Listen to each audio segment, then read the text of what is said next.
Hey everyone, this is Trifecta Sports Talk. I'm Evan. Alongside me is Tanner and Bello. Tanner, how are you doing after this 5-4 Red Sox win over the White Sox today? Yeah, well, obviously today's been a bit of a bummer, if you can tell by the description. Today was supposed to be opening day, and obviously a year ago from today, Evan, I don't know if you realize it, but we were actually at McCoy Stadium doing a live show from the field for media night a year ago from today. Was it a year ago today? Yeah, and I saw that. You know, Facebook does those memory things. You get the update, and I saw it. I saw the video, and I'm like, I was so depressed. I'm like, well, now we're starting to lose baseball games. I know the Red Sox obviously lost a couple games already, and they're going to lose a ton of games here, but now it's real in terms of losing a season potentially. Yeah, I mean, next Tuesday we were supposed to have media night at 4:00, and then you had opening day on Thursday at 5, right? Yeah, I mean, I'm looking at the video now. There we were a year ago today. It was along the so depressing. third base side. St. Leon taking BP. Oh yeah, he depressing was a monster for them offensively. St. Leon was an interesting character. I was shocked that he was there last year, but I don't know. I don't think Chris Sale was too happy about that. No, he wasn't. But I mean, the issue last year was, if you're going to throw middle, it's going to get hit hard. Doesn't matter who your catcher is. Yeah, I mean, Sale actually started the year off fine last year, and then he got. If you look at the stats month by month, you can see the drop off. But yeah, I don't know if St. Leon was really the answer to Chris Sale. But yeah, it's going back and you sort of look at last year, and you talk about what's going on with McCoy Stadium and what's going on with Polar Park. Actually, is the construction was halted yesterday at Polar Park. The Woo Sox announced up until that stoppage, they were on schedule to open up for 2021. And obviously now, I mean, there was a tight deadline to begin with, right? To get this park done in time. And they were on schedule and they were working around the clock and they actually did a ton of work. It's actually impressive how quickly they've been able to get things in place there. But now you're looking at 2021 and saying, well, what happens with the PawSox or the Woo Sox, whatever you want to call them? Yeah, the team in Harvard, the Harvard Yard Goats, when they moved from, I think it was New Britain to Hartford, their stadium construction was delayed a year. They had to play an entire year on the road. You saw it a couple of years ago when the Scranton Rail Riders went into their new stadium. I think it's PNC Field now. They had to play they scheduled an entire season on the road. They didn't play one game in Scranton that year. That it's probably something like that'll probably end up having to happen, where a team is going to have to play, where the team is going to have to play most, if not all, of their games next year on the road. Saying that, I did think I could be wrong by saying this, but I feel like I saw on Twitter somewhere that they would that the city of Pawtucket would entertain the idea of letting the PawSox play there in 2021. Yeah, if we're being fair, the city of Pawtucket's been open to that for a while. This is going back to when the PawSox announced they were going to leave, and there was questions regarding the timeline. And I know Larry Lucchino, Dan Ray, and those folks have been very consistent of saying, yes, we're going to be in Worcester in 2021. But there was always this understanding of, hey, we have a very aggressive construction deadline. So there was already concerns of whether or not they're going to be able to open. So that question in terms of can we play at McCoy was already floated out. And I know from a Pawtucket perspective, their feeling was, well, if the field's not being used for another project, why not? Obviously, there'd have to be some type of financial arrangement there. But if for some reason a developer wanted to come into McCoy in 2021, the feeling was Pawtucket wasn't going to just wait for they weren't just going to let the PawSox play there to delay the future of that site, if that makes sense. Which makes sense. So if there's someone who's going to come in and knock it down and build a school or build a soccer field or do something else with that site, there's no point to delay that just to keep the PawSox for another year. So I don't know if that will change. Obviously, with this pandemic, some of the financial arrangements might fall through. So, we still haven't heard what's going to happen with McCoy Stadium. We're April 2nd now, and obviously this is delayed any type of announcement, but we were already supposed to hear something regarding McCoy at this point, and we haven't. Yeah, that was supposed to be like last October, if I'm not mistaken, right? Yeah, so they announced the Tidewater Landing site for the USL Championship Soccer Club and a bunch of other projects, which was funded by an opportunity zone. And at that point, McCoy was not named as part of the development. And when I had reached out to the city of Pawtucket, they had said that, well, it's not a part of the development, and they were doing a feasibility study, another one. It'd be the second one they've done in 3 years on McCoy Stadium, and they had told me at the time that you can expect early 2020 that there's going to be another announcement regarding McCoy. But obviously, the current climate of COVID-19, anything like that's going to be delayed. So it's more likely than not that the field will be available for the PawSox in 2021. I'm just saying, if they want it, doesn't mean they're going to get it, but they probably will. No, I mean, that makes total sense. And again, if you're the city of Pawtucket, I mean, if it doesn't cost you anything to have those games there, go ahead. If not, make them play on the road. Yeah, and I would say it's more likely than not, like I said, that that stadium will be open for them to use in 2021, and you obviously are going to lose games on the 2020 season side. We don't know how many games. It could be the full season. It could be 40 games, 50 games, 60 games. We really don't know. And I know a lot of people want to know, when will life get back to normal? When will sports come back? And really nobody knows. It's just a guess based on, and then you model out, what would your season look like if it started here, if it started there? How far can we go on the backside?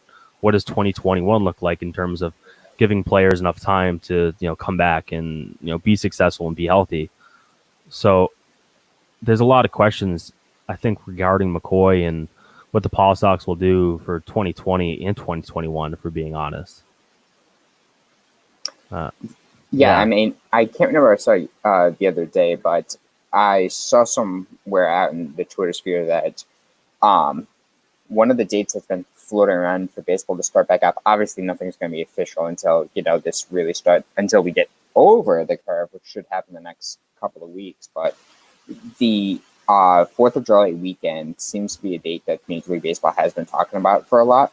So the 4th of July is a Friday, so really, like the 4th of July is a Saturday. So realistically, you're looking at the 2nd or the 3rd for the season to start.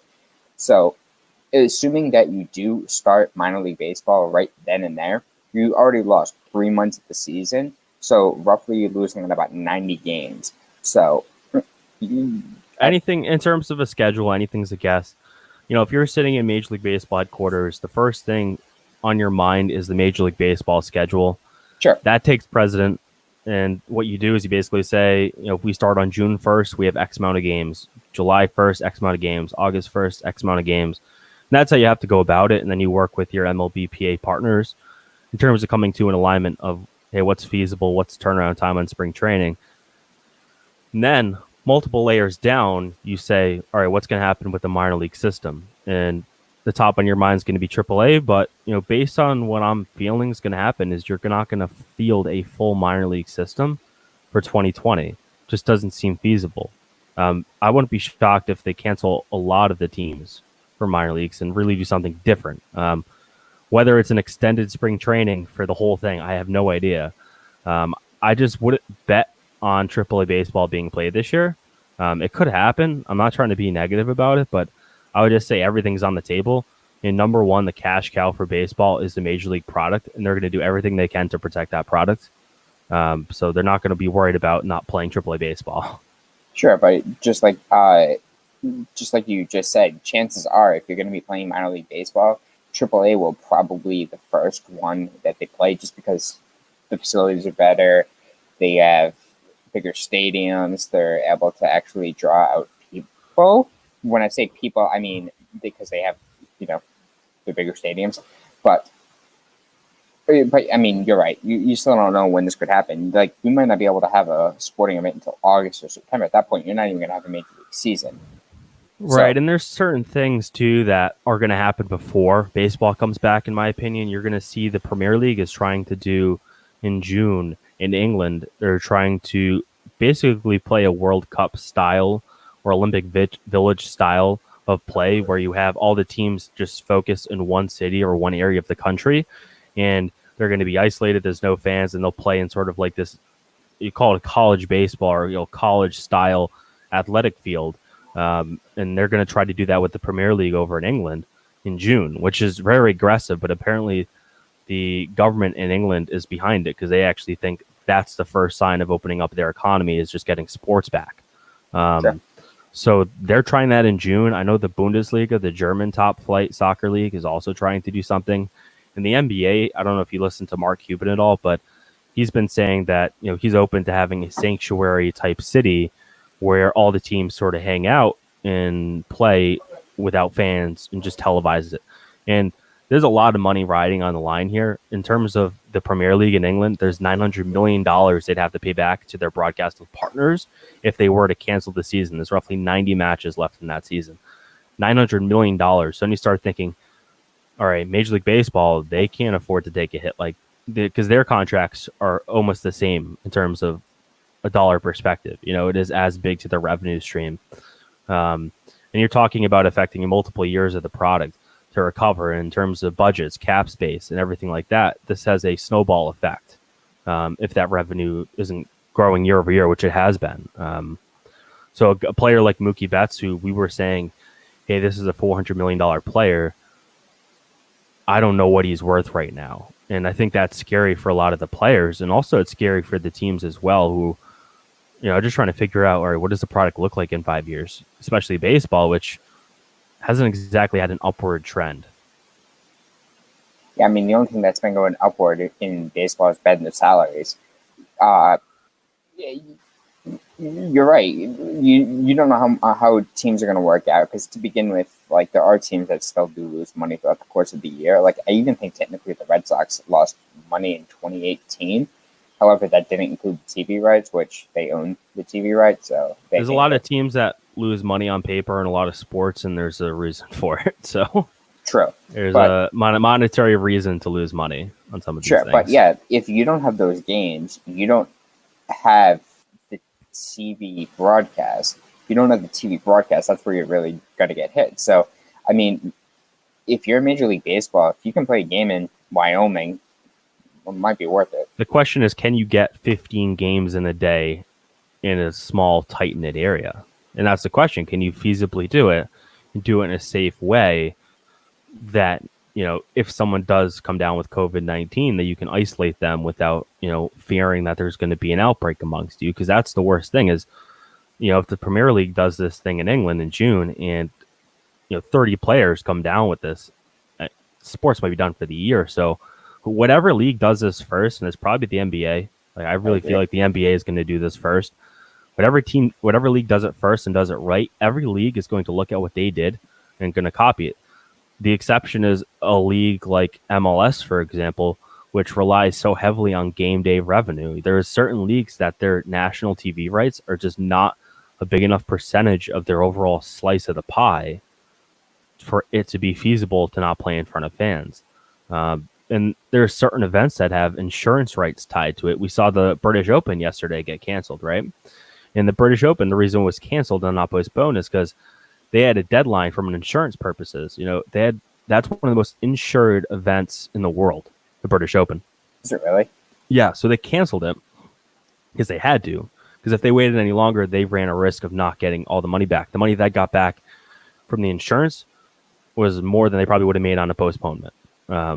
Or even the threat of the cancellation. The insurance money outweighed the risk, of waiting to play the tournament. I know sports leagues have some type of insurance, but obviously not a one-time event. But I just want to know what the risk is for a team to, the NBA, if they do a closed-door gymnasium-style game, or if MLB does it too, empty stadium.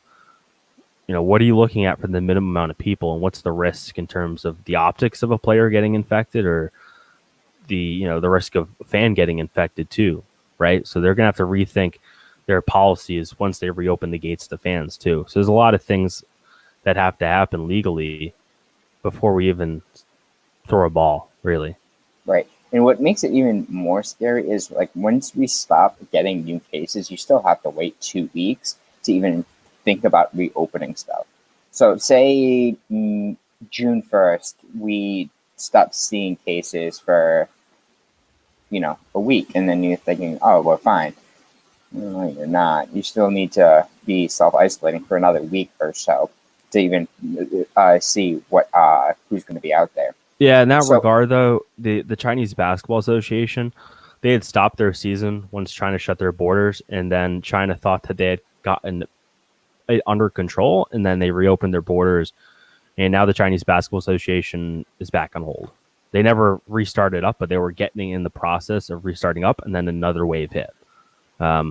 So I think people are looking at that too, and sort of just realistically, when can we start playing sports? Well, sports is obviously secondary at this point, but July, August, I don't know. We don't know. And what does it look like?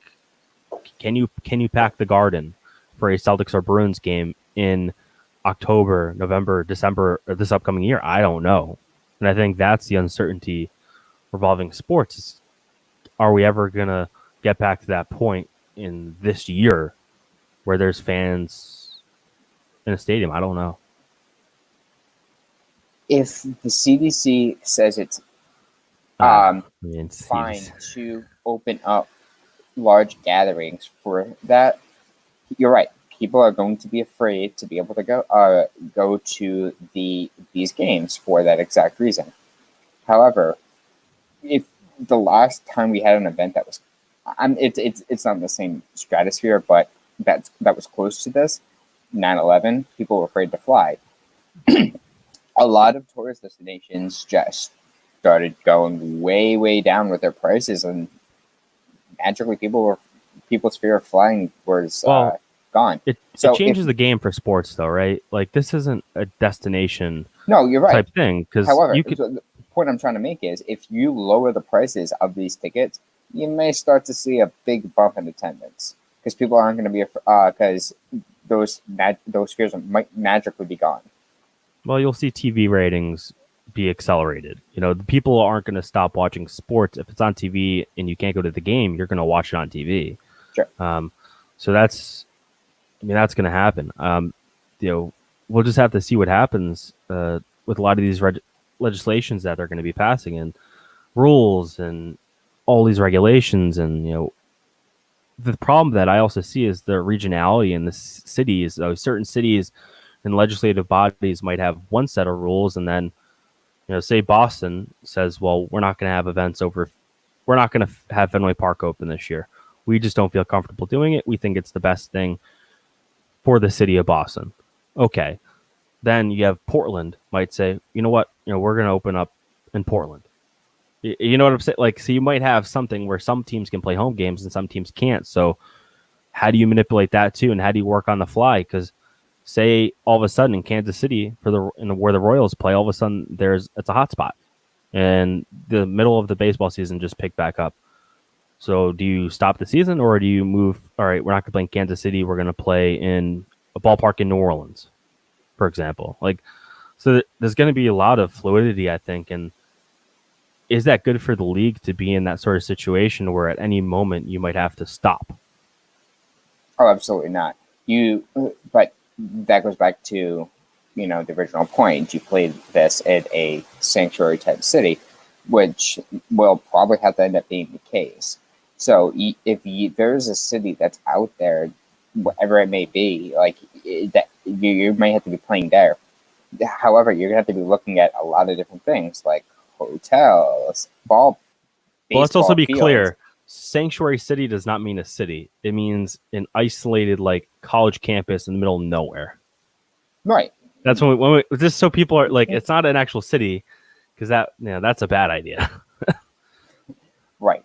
Yeah. So you might be looking at games played in places you never would have thought of. Maybe Indiana University. Sure. Maybe as an example. Maybe a place like Iowa, they were building the ballpark for the Field of Dreams for the summer. Maybe you're playing games there all throughout. Wouldn't that be awesome if they just played there? Actually, if they just played every Field game of there. Dreams field, yeah. Yeah, what you'll have to, maybe you're playing games there, then you're playing some games at a college field not too far away from there. So you're constantly going back and forth between those two places, or maybe 3 fields. So you're playing games at, say, 12, At a high school 4, field. 8. So you're playing basically 3 games at a field a day, and you basically have to do that throughout the entire season. Yeah, that might be an option. I mean, that'd be brutal, but it'd be better than not having it, I think. And Oh, I God, also yeah. say, like, another idea is like, all right, can you build like a replica Fenway Park, just a shell, of a stadium that, the same dimensions of Fenway Park? Can you build something like that really quickly? I don't know. You got to get creative, but we're gonna move on here. A lot of talk, but there was some good talk regarding COVID-19 today. AirKraft to the rescue. It was broken this morning, but I actually saw this on Sunday. There was a photo on Instagram on Sunday of the Patriots planes taking off from TF Green in Providence, Rhode Island, bound for China for a critical medical supply run. Those Boeing 767 series, which is owned by Robert Kraft, returned to the region on Thursday. $1.2 million, 1.2 million N95 masks delivered from China to the United States.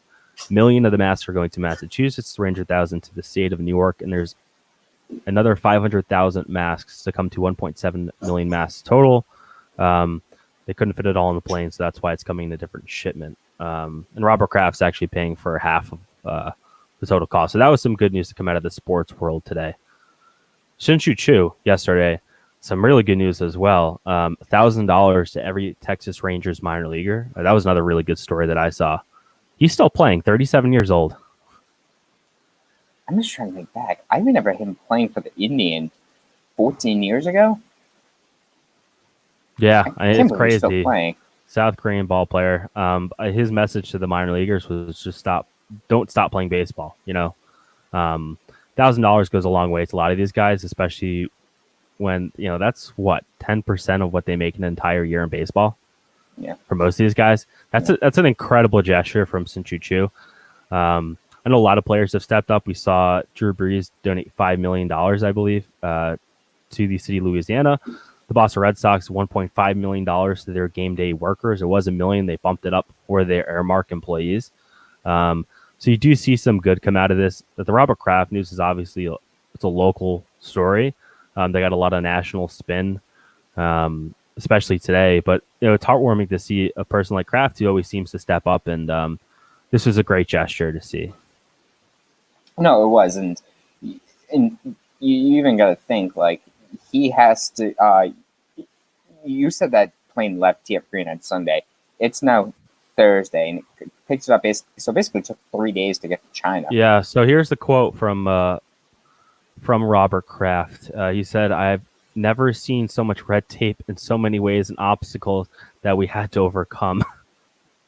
So that kind of that's a little behind the curtains of what actually went on for him to actually do that. Yeah, even what they had to do was they had to, for the crew that was on board, there's the 14-day quarantine period in China. So when they got to China, they couldn't even get off the plane. They literally just got there. People put it on the plane for them, and then they had to take off. Yeah, and I wonder how they fit, was on the seats of the plane, because this is a fully stocked 767 series that they took on. I believe it was like an American Airlines jet prior, and they purchased the plane, 2 of them, and they converted them and upgraded them for the players, obviously. So it was just like boxes on the seats. I don't know, but they fit 1.3 million masks on that aircraft. That's pretty extraordinary. That's a lot of masks. Yeah, when you think about it, and people could certainly use them right now. So, right, good to see from Robert Kraft. Yeah, so hopefully it's here. Maybe Saturday. Oh, it's here today. Oh, it's already back? Yeah, the aircraft is supposed to land on Thursday, so today. Oh, the Wall Street Journal act like they broke the news. I thought they picked it up yesterday. No, it was flying in. They might have picked it up yesterday, but it takes, when you fly back, it doesn't take that long, Evan. That's why the disease spreads so quick. Yeah, so Chris Sale obviously underwent Tommy John. I know we talked about this, I believe, on the show last week or the week before of, when is this actually going to happen based on, I guess the ethical scenario of getting Tommy John in the middle of a pandemic. So I think we had talked about this. But, either way, so he underwent Tommy John in Los Angeles. Um,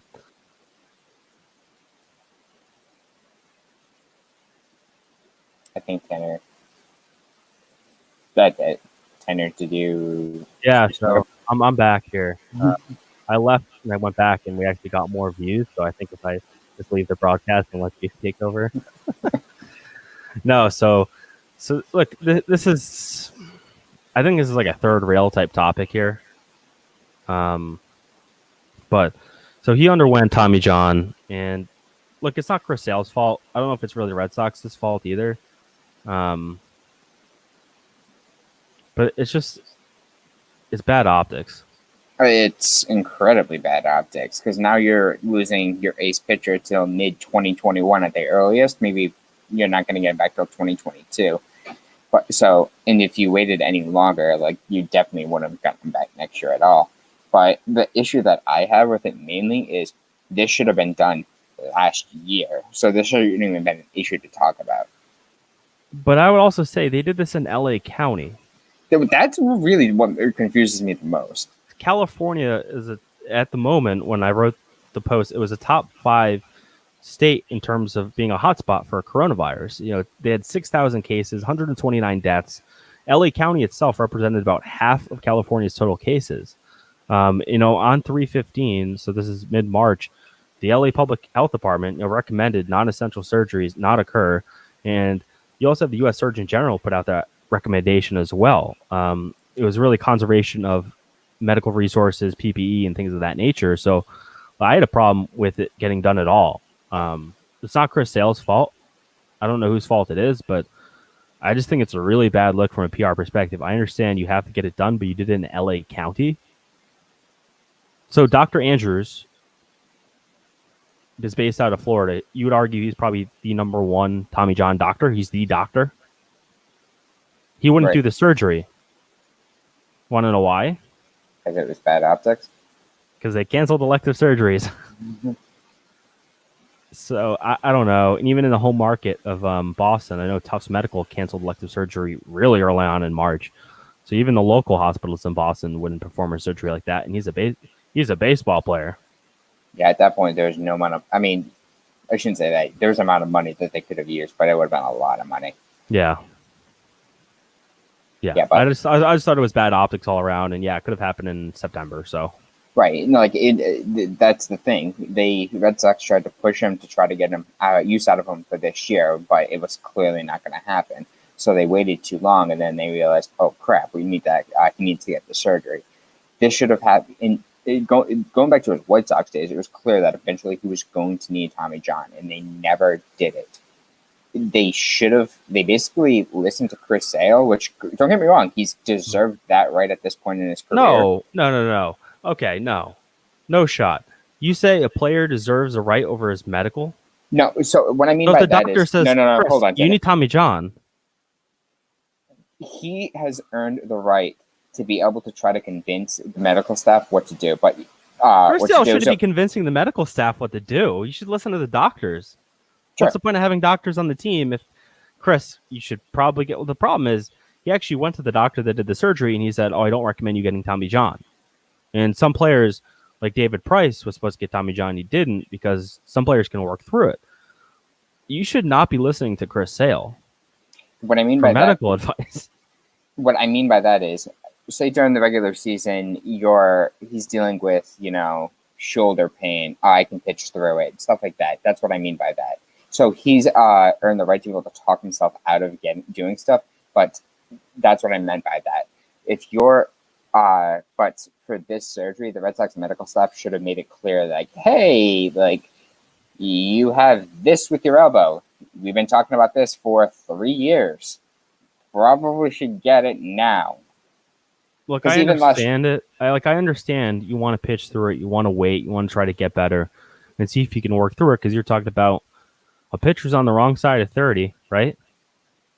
And you're going to be out for 12 to 18 months. Yeah, he's going to miss 2 seasons because he decided to wait. Coming back from that is very tough. There's no guarantees. The Red Sox put an incredible investment in this pitcher prior to last season. And I understand the part of him in terms of he wants to live up to that contract. He wants to prove he's the ace. He's the guy. He's durable. But the reality is he's thin as a rail. And you could see it last year where he just broke down. And every year, actually, that he's been with the Red Sox, August, September, this pitcher breaks down and he just can't handle it. He cannot handle a full major league season. We've seen it time and time again. 2018 playoffs, they'd use him out at the bullpen. Yeah, I mean, the best pitcher in that postseason was David Price, and wasn't even close. Nathan Eovaldi, maybe. But, yeah, David Price was really good. Nathan Eovaldi, he had that, Game 3 of the World Series, but the best pitcher out for the Red Sox that postseason was David Price. It wasn't Chris Sale. Chris Sale, you could say, stunk in that postseason because he wasn't able to pitch deep into any outing for you. He constantly got, I shouldn't say he got lit up, but he was getting hit harder. He wasn't the ace in the postseason that you thought you were going to be getting.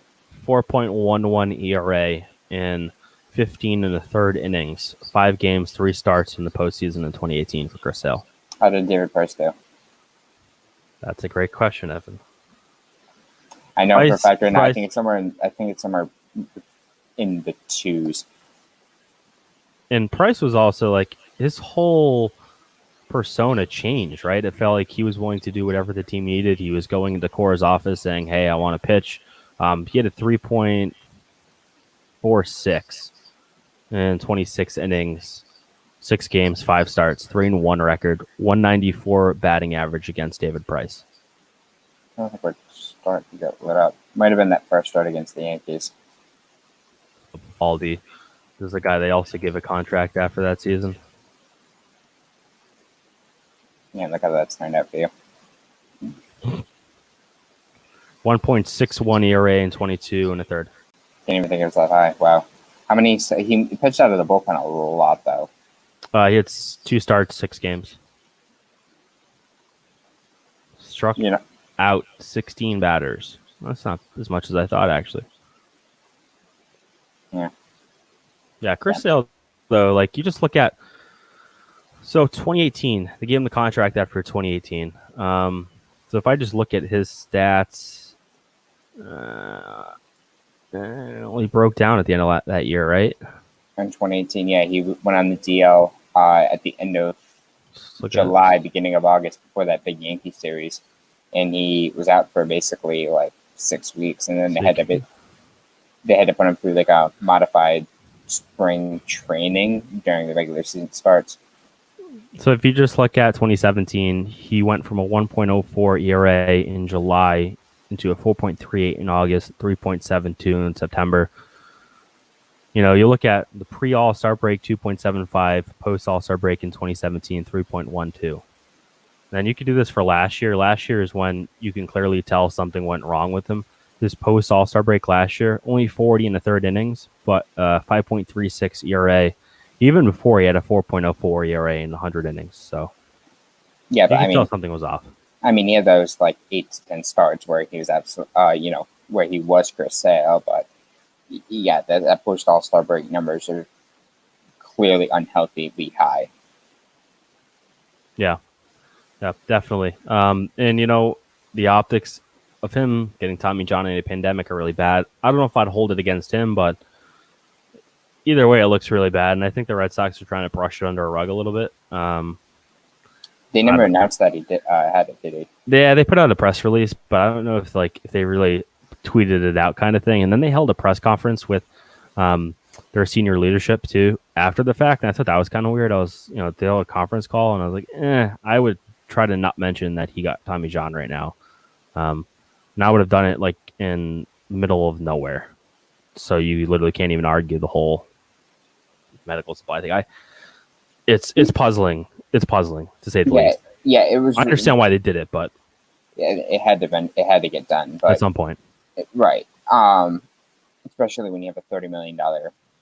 That's okay, but that shouldn't be part of it, though, as that should have nothing to do with it. The thing you could argue with Chris Sale is if he didn't get the surgery right now, there would have been potentially a quality of life or some type of other thing that would have made it more serious down the road. where it's like, no, you have to get it right now. I don't know if that was there with this, other than they want to get their pitcher back in 12 to 18 months. Sure. But I would just look at it like, so Evan, you said, all right, they should listen to Chris Sale, and I understand what you're saying, but if in September you're looking at his numbers and you're saying, well, Chris, you have this elbow issue, let's go get this checked out. And then if the doctor says, oh, well, you could do Tommy John, but I don't think you need it. It's like, well, we need to get Tommy John now, right? If you think the pain's still going to be there. And I know we tried to start throwing programs, and then right when spring training was canceled, he was starting up another program and he couldn't throw without pain. Like, he just had pain in his elbow. Don't you know that before the fact? Like, I just think it took way too long to get to that consensus. Going back to my point about saying you can listen to Chris Sale, right? Like, can you throw without pain? Like with David Price, when he went through the thing when you shut down after he was able to throw without pain, Chris Sale has earned the right to be able to say, I'm fine. Yeah, but I feel like Chris Sale's the kind of guy that wouldn't tell you, like, he'd say he's fine, but he's a competitor and he's not going to tell you he's not fine too. And I think that's the danger with Chris Sale, is he's such a competitor. He wears his emotion on his sleeve, and he's not going to tell you, you know what, I need Tommy John. He's not going to give up. And that's what makes him endearing, I think, as a player. But it's also very dangerous when he says, no, I'm fine. I'll be fine next week. And then next week comes and no, he's not fine, but now you need Tommy John. Yeah. Right. Yeah. I mean, that's just part of the circle, I think. And one news we did get in regards to the roster as a whole, obviously Chris Sale won't be on the roster to start the 2020 season, whenever that 2020 season starts, but there will be 29 roster spots on the Boston Red Sox roster and on every roster around Major League Baseball. So that you might be sitting at home and saying, all right, that's a 4-position bump, but actually they were already bumping it up to 26 this year. So it's actually only a 3-position bump. You probably add that into the catching, one into the catcher spot, and then you probably add 1 or 2 relievers or an extra positional player. So you have 3 extra spots to play with. Right. I mean, earlier in the year, you may want to add that extra pitcher instead of the extra fielder, just because the pitcher. Oh, you'll definitely, yeah. You might want to do 2 pitchers. You might want to do 2 of the 3 pitchers, and then then a catcher, because you're probably going to need another catcher too. Right, and because to begin with, you probably were going to go with, most teams are probably going to go with an extra infielder to begin with, because I think there was a limit on how many pitchers that you could have, if I'm not mistaken, right? Yeah, so I think they're going to go with 4 starters, and then the 5th day will be an opener, 10 relievers, and then I think they're going to have 7 infielders, 5 outfielders. The question I have is Alex Verdugo too. Whether Verdugo is going to be healthy enough to actually start the season, I think is a big question. Obviously, as it gets delayed, the better chances are he actually does start the year. But if Verdugo is not able to play, what's the outfield situation look like? Who would you use? That's a question I have. I want to say it's Rusney Castillo, but it won't be. The thing with Rusney Castillo is you would have to put him, first off, you'd have to put on the 40-man. But then on top of that, it is that contract, but you should be low enough, and he does give you a better chance of winning this year. So he should be on that, be on the roster. But however, here's the flip side, though. This is what we're not thinking about. The cap is apparently going to stay the same, the luxury cap threshold. But player salaries have a chance to be lower this year. Obviously, there's certain situations they're doing 2 months of pay up front, and then they're deferring a lot of it. It's $175 million. I think there's a bunch of money shifting around right now. Right. So there's a chance where they could throw Castillo on the roster and be fine from a cap situation. Right, but the thing is, I thought they were already low enough where even if they put him on the roster to begin with, it would have been fine. They could. Correct. Look, Castillo was still on the roster. He was still playing in spring training. It was a telling sign to me that they liked what Castillo was doing. I actually don't think it's going to be him. I think it's going to be a guy like Yario Munoz, who they signed last week from the St. Louis Cardinals. He has the ability to play the infield and the outfield, and he's a career like 270-ish hitter. So I think that's probably a guy they'll look to turn to instead of Castillo if Verdugo can play. But yeah, it'll be interesting to see how they manage the roster. Like, what's going to happen? 29 players, even 26 players, I was sort of interested to see how they're going to think about it. I think it's going to be very much up in the air, though. I could very easily see them coming back and saying, you know what, we're going to do 35 or 40 players. I could see that happening too. Sure. Yeah, like, I mean, we don't know. Like, there's been talk about playing the World Series in December, so. Why don't you just do the World Series? So, like, just do playoffs based on how you think teams did in the offseason. Can you imagine? You just you open up the Sports Illustrated ranking book. Oh, we think the Red Sox will finish first in the AL East. Well, they did. Okay, World Series. I don't know. Sure. You're seeing sports leagues sign contracts with major networks to stream their esports. So you'll be seeing a lot of live sports on television, but it's going to be simulations. Yeah. A lot of leagues are actually doing it. I'm shocked baseball hasn't done something like official yet. Yeah, I mean, I'm shocked too. And I mean, Dan Rice said last week in an interview with a few reporters that they were talking about doing it with the International League. Dan Ray holds a lot of weight, let me tell you. I don't know. So, you know what? They're talking about the International League, talking about minor league baseball. Minor league baseball announced that MILB TV was free. So anyone could go on MILB TV. We actually had it last year. We've had it for the last couple of years, just, from covering the team perspective. But you can go on and watch the best PawSox games from 2019. I've watched 2 of the games thus far. I don't know. Were you at this game, Evan? This no. Vladimir Guerrero, Michael Chavis game? Oh, that game I was. Yeah, I thought you were talking about the other one. Okay, no. So this game, I wrote about it on TrifectaNetworkSports.com. So this game was an early season game. It was on 4-17, so that's, April 17th, early season at McCoy, kind of cold. And we saw probably 2 of the biggest home runs we'll see all year. The PawSox came, they were trailing 7-0 after the first inning. Chandler Shepard got rocked. And I went back and watched the entire game, and I feel very bad for Chandler Shepard, actually. Yeah, I completely forgot that Akemi had that error in the first inning.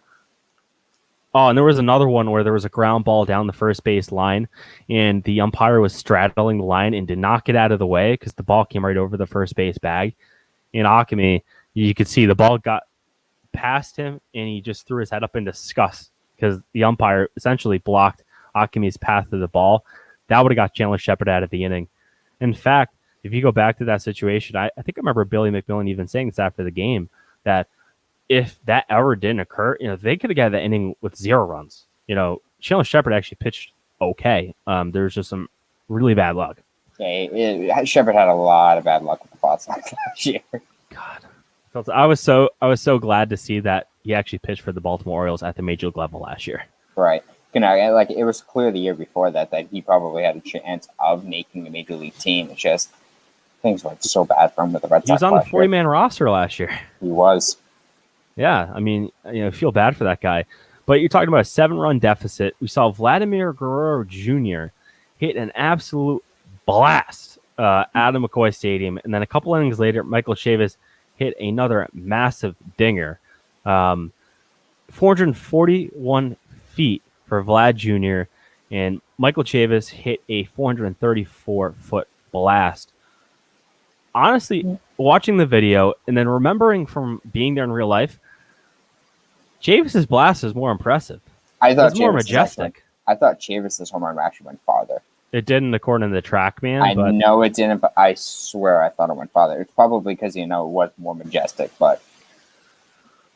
Michael Chavis, like that homestand, he hit 3 home runs. First one, 470 feet. Second one, 467 feet, and then 434 on the final one. Yeah, Chavis hit some absolute missiles for the PawSox last year, and then even his last game that he played during the regular played in 2020 was one of his rehab games, and he hit 2 home runs, and one was off the right field scoreboard. Yeah, I remember talking to Michael Chavis after one of his big home runs at McCoy Stadium. He went back to back with Josh Ockamy, I believe that game. And I guess Well, it's the either pair, Akame or yeah, Brent. I think it was Ockamy that game because I remember Ockamy saying that him and Chavis came up in the system together for the most part, and I know they were trying to go back to back for a while. It just never worked out, and I think it worked out last year. I have to go back and look. But I remember Chavis saying like he never gets cheated on home runs, and like he's going out there and just trying to smash him. And there's a lot of players over the years that they go up there and they're trying to get their money's worth. For a guy like Chavis, when he belts one, I mean that's impressive. When a guy like Akame belts him, it's like a flick of the wrists, you know. Yeah, you feel like that Akame could bunt one out. Yeah, no, he could. He could, a check swing and it's over the fence. Right. The raw power is impressive. Yeah, but that game though, that 7-run comeback, we saw Chavis, we saw Juan Centeno. Juan Centeno, low key, was clutch last year for the PawSox. He batted 282 and 71 at bats with runners in scoring position. That the team as a whole in that game, they went 8 for 13 with runners in scoring position. I remember it being ridiculously high. And forget how hot Mike Miller was heading to that game. He only went 1 for 4 into that game, but he was hitting 364, had an OPS over 1,000. He hit 338 in the month of April. He was absolutely off the charts in that stretch. Yeah, he had a real good April. But if I'm remembering correctly, didn't Mike Miller actually hit a home run in that game? I don't. Yes, I think so.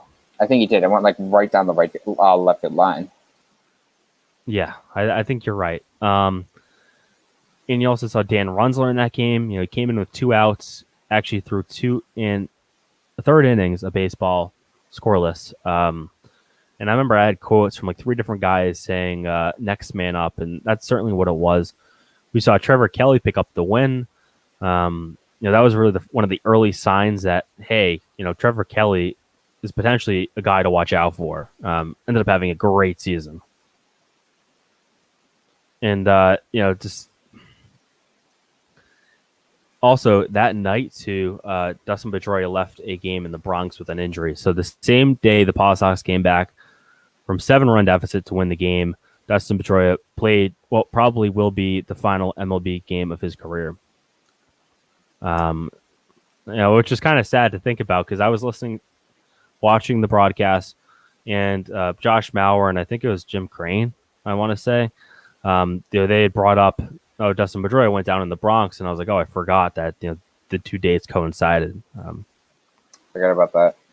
Yeah, which was unfortunate. And also, like, this game, at this point of the year, the PawSox were actually a pretty good ball club. They were 7-6, I want to say, after this win.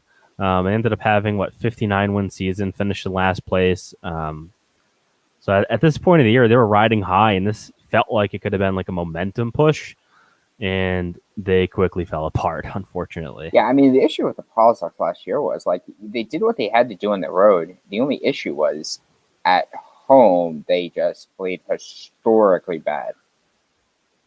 Yeah, unfortunately they did. And on top of that, they had a lot of games where the bullpen just either blew it late, or they had a rehabber come in and just get absolutely demolished, and you just had a ton of those games. Yeah, and you had your Mike Schwarner was their best pitcher to start the year. He gets called up. Josh A. Smith, he gets called up. Ryan Weber, he gets called up. And it just never felt like there was a cohesive unit. You had Erasmo Ramirez, Teddy Stakowitz, and Kyle Hart for the most part. That was your rotation, and then you had Matthew Gorse would come up, Matthew Kenton would come up, Edgar Jimenez would come up, and there's just this rotation of guys. Then you'd get, all right, Kyle Hart, you're our best starter, but you know what? You're going to be pickpocketing, Brian Johnson's rehab. You're going to come off the back of Johnson or Evaldi or Keith Embry. And that's, for the most part, I think that really affected them last year. No, so many rehabs.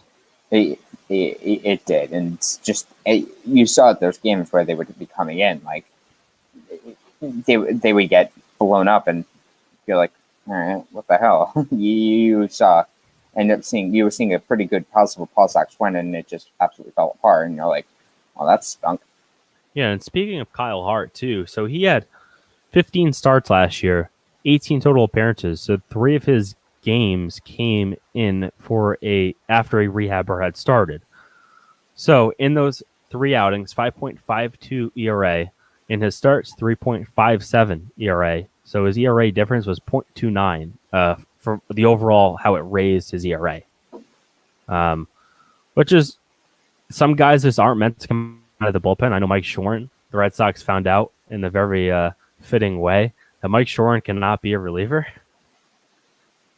He's not a good reliever now. He should never have been a reliever. Yeah, so Kyle Hart was the same thing last year.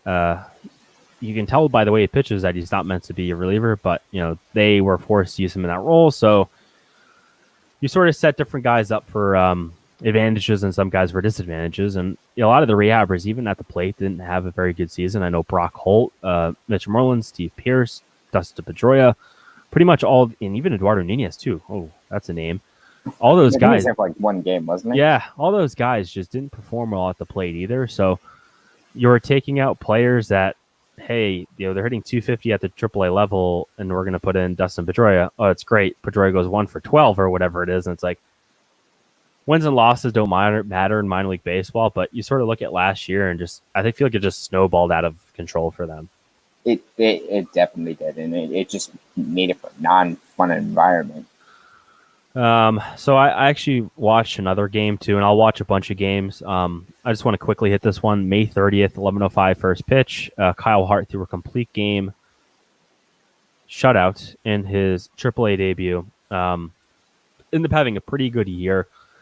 I would say the critical stat that I came out of this was just his baseball IQ and his ability to grind out outings. And I remember saying it to you last year, and I think I said it to Billy McMillan, the PawSox manager, last year a couple times. It's just Hart had an ability to grind out games. So I was like, all right, what does this mean, right? What does it mean to grind out games, and how do you prove that stat? Because you can say it, but if you look at the ERA and you look at runners on, the numbers don't actually flush it out. But so I ended up doing an analysis on this. And Kyle Hart last year, in his starts, he had 5.69 innings pitched per start, highest among PawSox starters.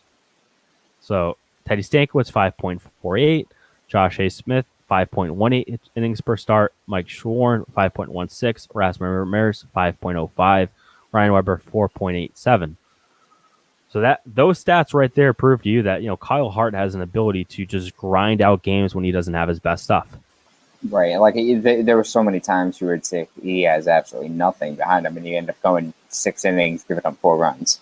Yeah, I looked at him like Rasmus Ramirez, just over 5 innings to start. Yep, that makes sense. Ryan Weber, under 5. Yep, that makes sense as well. So I always said that Kyle Hart and his ability to grind out, and he's a pitcher, and he has a high baseball IQ, and then the numbers ended up proving out that you know what, he lasted longer. And if you think about a major league starter, they need to last over 6 innings on average, probably 6.5 innings if you think about it. So that's why I look at Kyle Hart and I say, this is a pitcher that should get a major league opportunity in 2020, and I think he's the closest to it. Of any pitcher that's in AAA right now, he is.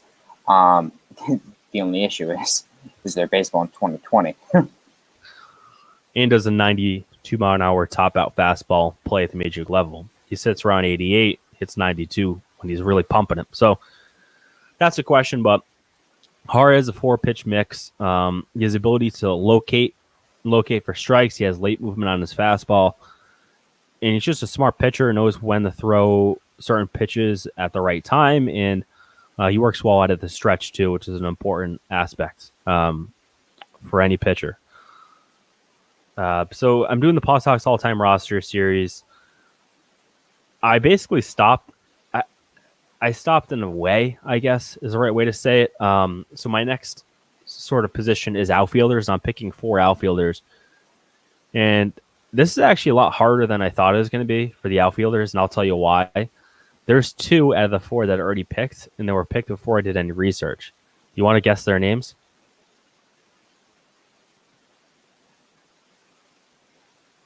I'm trying to think. The 2 Hall of Famers.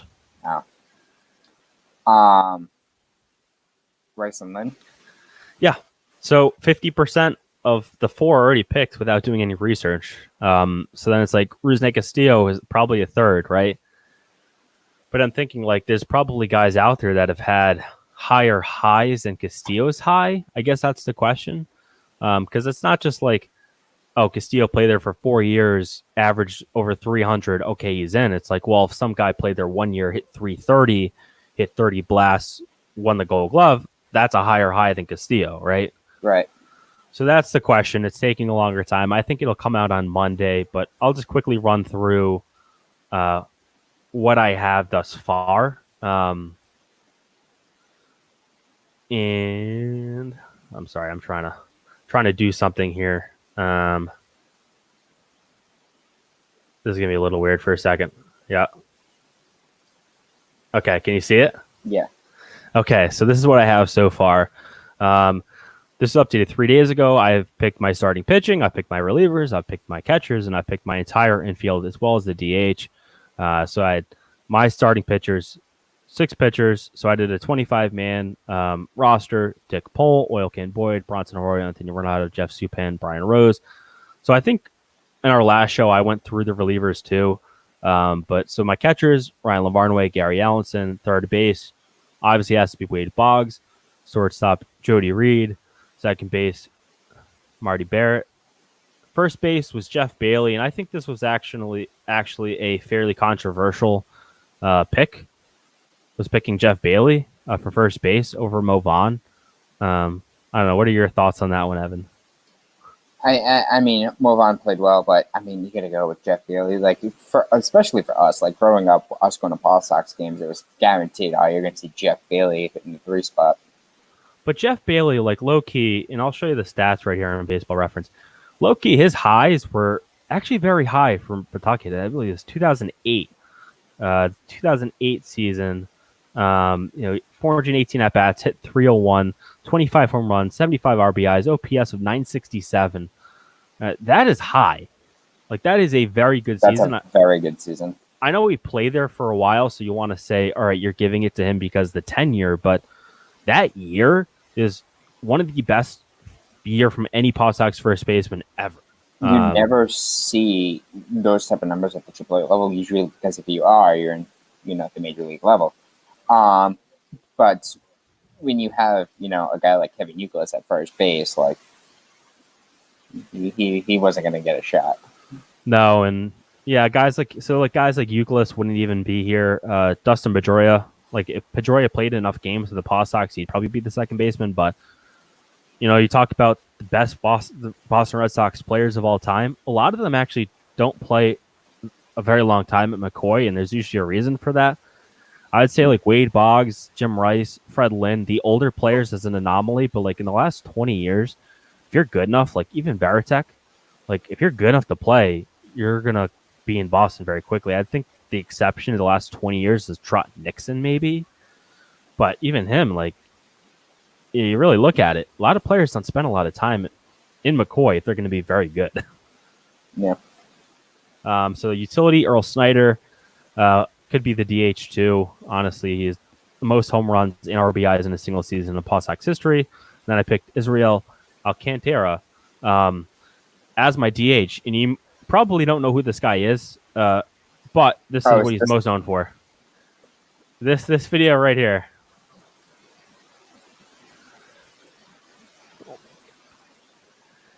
That's what he's most known for. I did not know that was him. Yeah, so this is my last pick for the DH. Between him, Bryce Brent, Mauro Gomez, and Chris Marrero.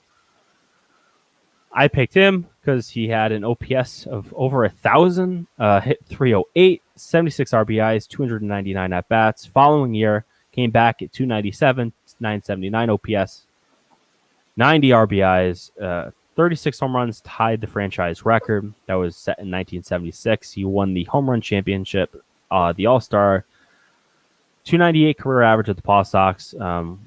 It's one of the highest in club history. So that was who I picked there. Let me pop this back in. So, okay, back to normal here. But you sort of just look at, a lot of great players came through McCoy. The outfield is going to be tough, Evan, if I'm being honest. Like, I have to pick Fred Lynn and Jim Rice. I can't not pick those guys. Right. Son is Aruzne, but then Try Nixon is probably in play. Chris Carter is another name that comes to mind. I haven't heard that name in a long time. Jacoby Ellsbury probably might qualify. I'd have to go back and see if he I don't think qualifies. he played. I think he only played there a couple of months.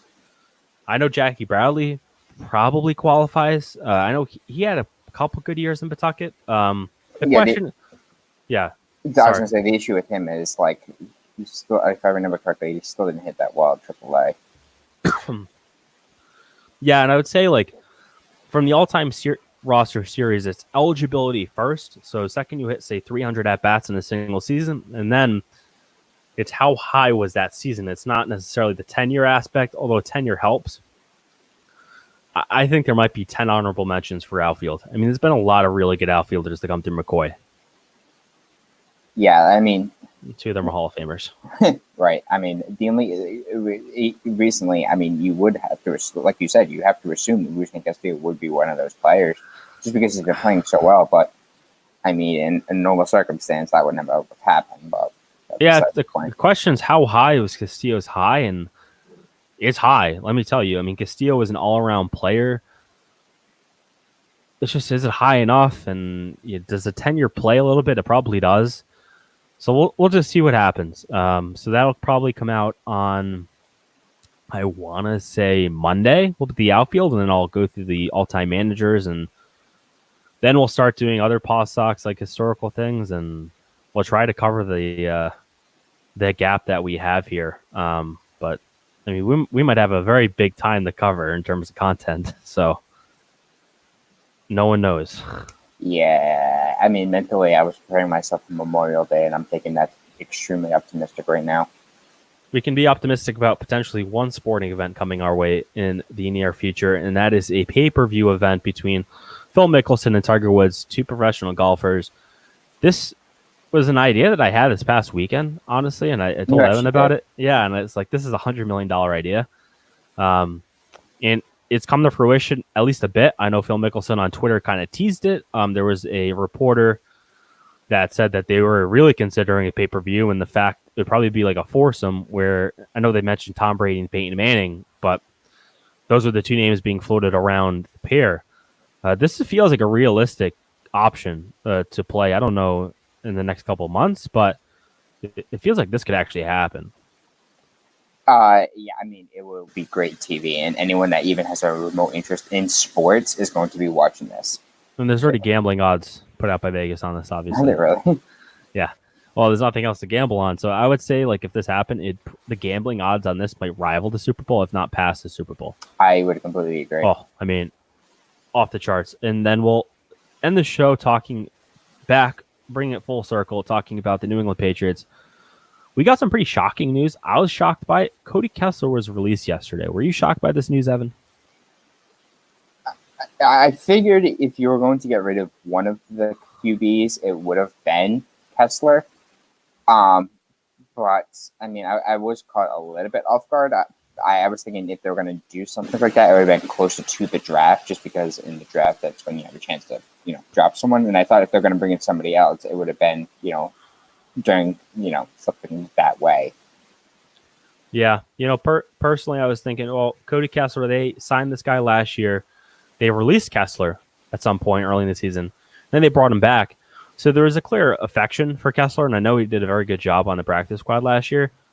This obviously is leaning towards the notion that it is going to be Brian Hoyer versus Jarrett Stidham, and then they will bring in a third guy. But do you envision them drafting a top 5 quarterback that can compete in 2021?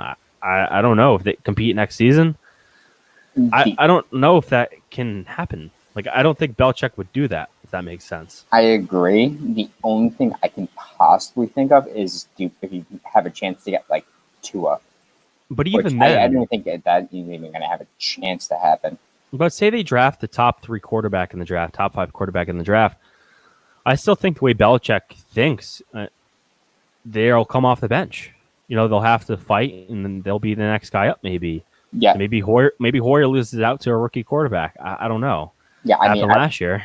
Right. Yeah, I would imagine Hoyer would probably actually end up winning that battle, just because he's more NFL ready. Yeah, and there's also some financial maneuverings they can do from a restructuring standpoint where they could create enough cap space to go get a veteran quarterback. Although there's not a lot of quarterbacks out there that are going to cost a ton of money either. I do feel like on that front, though, they would have already made the move if they were going to make it. Right, but I mean, also I think weren't they below like $1 million in cap room before this? Yeah, but there's things you can restructure. You can convert stuff into signing bonuses. There's things you can do to get around it. I mean, Sure. It's fake. The NFL cap is fake. Fair. Except the $13 million that is dead money on your books. That's kind of tough to move. That's all Tom Brady. Yes. So the Patriots are already paying between Hoyer, Stidham, and Brady's dead money. They're already paying an NFL caliber starting quarterback. So yeah, I mean, like I said, why have one guy to do one job when you have three guys to do one job?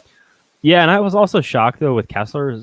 They're not exactly hurting from a roster perspective, like a total roster number perspective.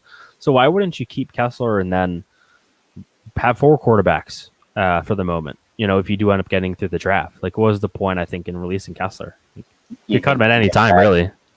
You think you can get him back? Yeah, I guess. That sounds like I can think of. Throw him a bone, say, hey, you're probably not going to play here. Maybe there's an opportunity out there, but I don't know if a lot of teams are going to be calling up Cody Kessler either. So yeah, it's unfortunate for him, but it is a little weird. Like we don't know what's going to happen with the Patriots, and this is the first time in 20 years where the quarterback position is actually a QB battle, right? Really is a true QB battle. You haven't seen a battle like this since Brady Bledsoe. Brady Garoppolo? Yeah. No. I mean, there was definitely some questions posed to Bill Belichick on that, but no. As much as people want to pump up Jimmy Garoppolo, he was never going to take over for Tom Brady. At some point, you figure maybe in 3 years he would have. I don't know. Water under the bridge. So thanks for joining us here on Trifecta Sports Talk. Over an hour and 6 minutes. My voice is sore. I'm sure Evan his voice is sore or something. Yeah, I'm starting to get more stiff. I'm sitting in a chair. Yeah, so we'll be back next week. I don't know what we're going to talk about. There was 15 topics that I sent over to you. I think we covered them all. Probably have one or two that we didn't, but that's fine. I think we'll just play it by ear. Every week we'll come back. We'll talk about something. There will be something there. The fact that there isn't sports doesn't mean there isn't stuff to talk about. And if you want, we can go year by year. Just PawSox for results, Red Sox for results year by year, and just go through the stats. I don't know. Let's go week by week.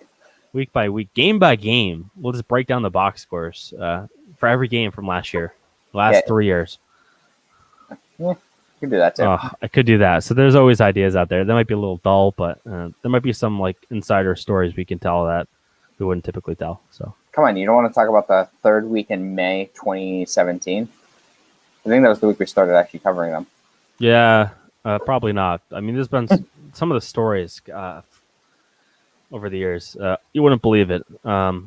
There's maybe one we'll tell about David Price next week. We'll tell about Evan's attempt to cover David Price when he's rehabbing with the PawSox. We will tell that. That will be on the agenda next week. That'll be topic number 1. People will love to hear that. Let you know some characters. That was a fun day. Yeah. All right. Thanks for joining us. Make sure to like, share, subscribe, and check out TrifectaNetworkSports.com for the very latest on news,